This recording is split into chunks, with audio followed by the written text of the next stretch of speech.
Good morning students, मेरा नाम doctor रेखा है। आज जो वीडियो मैं आपके सामने लेके आई हूँ ये creating an inclusive school BEd second year paper से आपके ली गई है। और अगर मैं इस पेपर के बारे में थोड़ी सी बात करूँ तो उसमें मैंने आपको स्टार्टिंग में वीडियोस में बताया था कि ये जो पूरा पेपर है ये डिपेंड करता है कि जितने भी डिसेबल्स बच्चे हैं या सोसाइटी में जितने भी हैं, हमारे देश में जितने भी हैं, उन सभी को हमें क्या करना है, हमें उनको नॉर्मल लाइफ में लेकर आना है। उनको हमें नॉर्मल स्किल्स सिखानी है, उनको हमें लाइफ स्किल्स सिखानी है ताकि वो अपने जीवन में आगे बढ़ सके और आगे बढ़कर कार्य कर सके।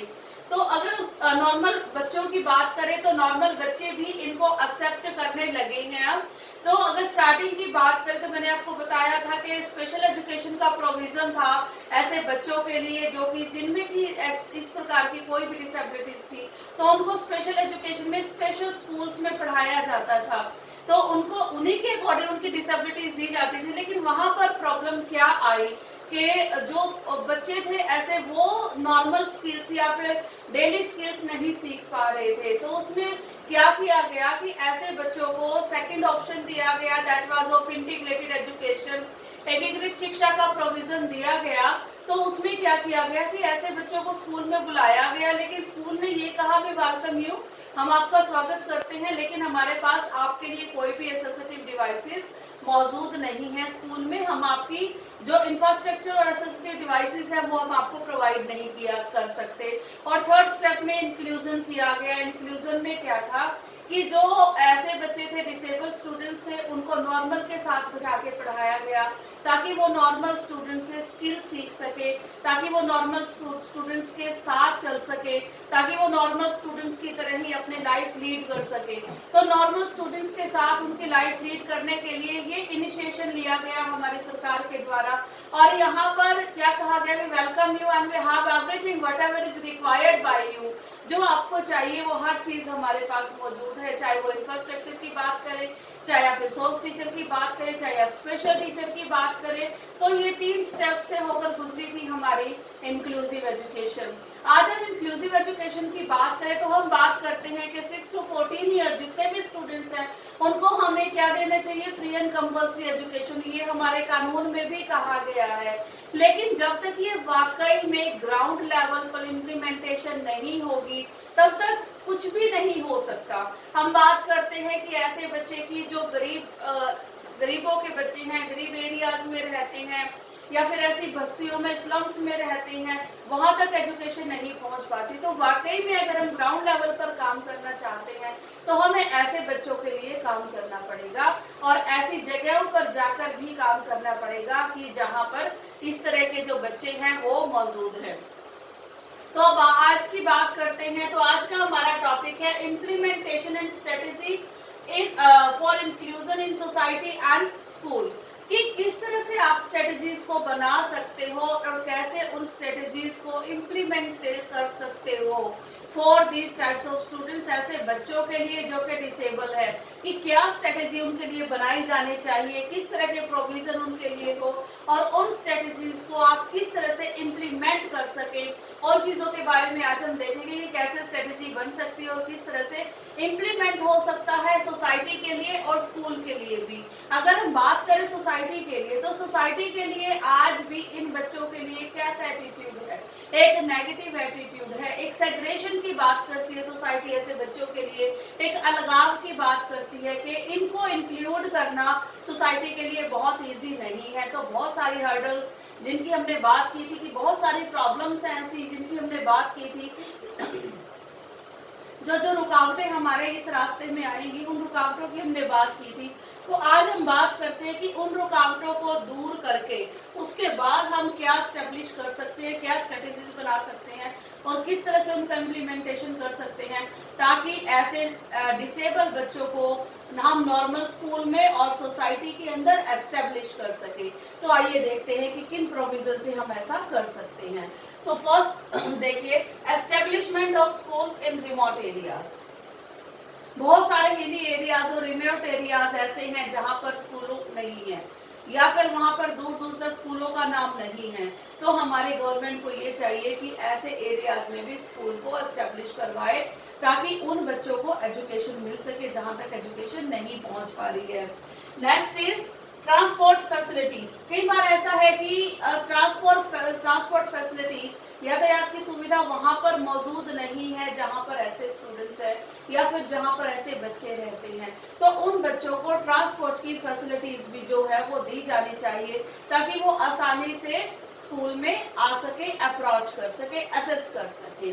Next is arrangement of libraries and laboratories. ऐसे स्टूडेंट्स के लिए हम लाइब्रेरीज में भी अरेंजमेंट होना चाहिए कि सपोज करो एक ऑर्थोपेडिक बच्चा है तो वो किस तरह से वहां जाकर लाइब्रेरी में या लेबोरेटरी में बैठेगा, कैसे वहां पर इंस्ट्रूमेंट्स को यूज करेगा, कैसे वहां पर बुक्स को पढ़ेगा। तो हर तरह का अरेंजमेंट ऐसे बच्चों के लिए सब जगह होना चाहिए। Next is positive attitude of society, school, teachers and peer group. सबसे पहली बात यह है कि इनके प्रति नकारात्मक दृष्टिकोण ना हो, एक नेगेटिव एटीट्यूड ना हो, इनके प्रति पॉजिटिव एटीट्यूड होना चाहिए। पॉजिटिव एटीट्यूड किसका? सोसाइटी का, स्कूल का, इनके पेरेंट का और पीयर ग्रुप का भी।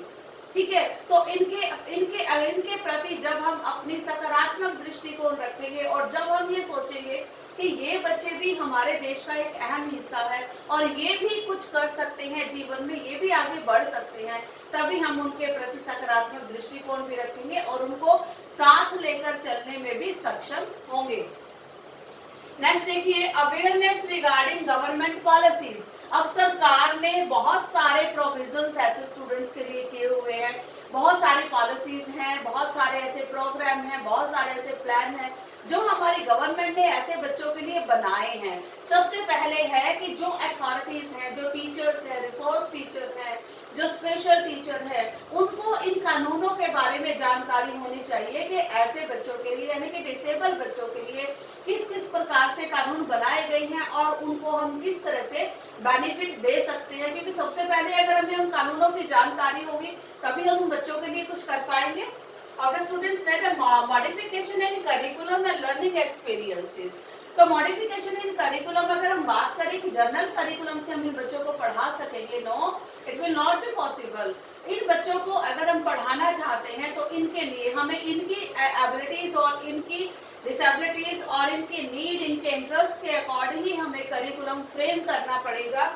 और करिकुलम फ्रेम करने के बाद हमें लर्निंग एक्सपीरियंसेस जो एक जनरल बच्चे के साथ हमारे लर्निंग एक्सपीरियंसेस हैं और जो इन बच्चों के साथ लर्निंग एक्सपीरियंसेस हैं वो बिल्कुल टोटली डिफरेंट होंगे। और उन लर्निंग एक्सपीरियंसेस में भी हमें चेंज करना पड़ेगा, हमें अपनी पॉलिसीज चेंज करनी पड़ेगी, हमें अपने टीचिंग मेथड्स भी चेंज करने पड़ेंगे इन बच्चों को पढ़ाने के लिए और इनको मेन स्ट्रीम में लाने के लिए, क्योंकि मेन गोल है कि ऐसे स्टूडेंट्स को हम मेन स्ट्रीम में लेकर आए।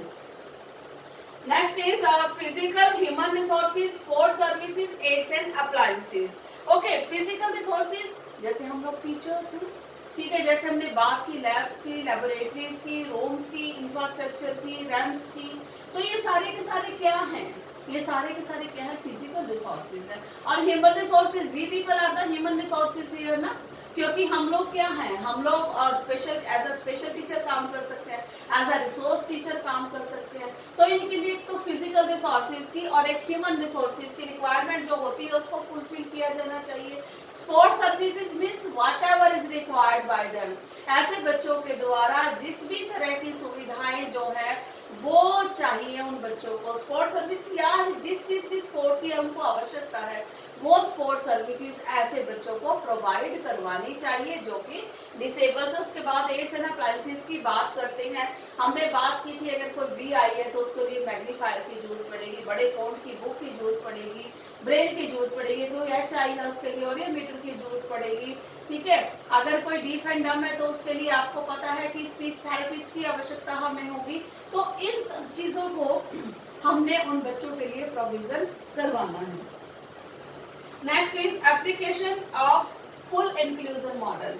अगर हम हाफ इंक्लूजन मॉडल की बात करते हैं तो इन हाफ इंक्लूजन मॉडल हम क्या कहते हैं कि हाफ इंक्लूजन में क्या है कि आप कुछ टाइम यहाँ पर रहोगे और कुछ टाइम आप अपने स्कूल में रहोगे यानी कि स्पेशल में रहोगे, ठीक है। अब हमने ये काम नहीं करना, हमें इम्प्लीमेंटेशन करना है। किसका इम्प्लीमेंटेशन करना है? फुल इंक्लूजन मॉडल का। फुल इंक्लूजन मॉडल मीन्स कि ऐसे स्टूडेंट जो डिसेबल है वो अपना पूरा समय पूरा समय नॉर्मल स्कूल में नॉर्मल बच्चों के साथ लगाएंगे। सिर्फ एक कालांश मतलब एक पार्ट उनके दिन में निश्चित कर दिया जाएगा कि इस पार्ट में ये जो है अपनी रिसोर्स रूम में बैठकर रिसोर्स टीचर की गाइडेंस में काम कर सकते हैं। ठीक है, तो फुल इंक्लूजन मॉडल इनके लिए होना चाहिए। Next is participation approach, activity based learning. First is participation approach. What is participation approach? Participation approach means कि हमें जो भी हम एक्टिविटीज करेंगे, जो भी हम काम करेंगे, ऐसे बच्चों की पार्टिसिपेशन जो है वो हमें हर एक्टिविटी में करवानी चाहिए। हर एक्टिविटी में ऐसे बच्चों को हम पार्टिसिपेट कराएं। Next is activity based learning. Activities based learning का मतलब कई बार ये थियोरेटिकली चीज़ों को नहीं समझ पाते हैं, मैं बोल रही हूँ तो नहीं प्रॉब्लम होती है समझने में, लेकिन अगर आप इनसे करवा कर देखेंगे, कोई भी काम है आप इनसे करवा कर बोलेंगे कि आप इस काम को कीजिए, और करने के बाद वो बच्चा उस चीज में जो है वो स्किलफुल हो जाएगा, उस काम को करने में उसको इंटरेस्ट भी आएगा। Next is tutorials. ट्यूटोरियल्स मैंने आपको बताया था कि टीचर क्या करती है, 10 और 15 बच्चों का एक ग्रुप बना लेती है और उन बच्चों को पर्सनली गाइडेंस दे देती है कि जिस भी तरह की बच्चों की आवश्यकता है उसके अकॉर्डिंग उनको गाइडेंस का प्रोविजन दिया जाएगा। Next is special teacher. Special teacher आपको पता है कि जो उनकी स्पेशल नीड्स को समझता है कि what is the special need of a child, कि एक बच्चे की स्पेशल नीड क्या है, जो उस नीड को समझता है उसे हम कहते हैं special teacher. Next is resource teacher. जितने भी रिसोर्सेज हैं, जैसे उनके लिए जो भी चीज़ों की रिक्वायरमेंट है, अगर उनको ब्रेल चाहिए, ऑडियोमीटर चाहिए, रैम चाहिए, ठीक है, और जितने भी आपके होल्डर चाहिए, आपको आर्टिफिशियल हैंड चाहिए, आर्टिफिशियल फुट चाहिए, लैब चाहिए, तो वो उन चीज़ों की कैसे यूज करना है उनकी सारी जानकारी जो है वो एक रिसोर्स टीचर प्रोवाइड करवाता है। तो ये सभी स्ट्रैटेजीज हैं और ये सभी चीज़ें हैं जिनको हम इम्प्लीमेंटेशन कर सकते हैं।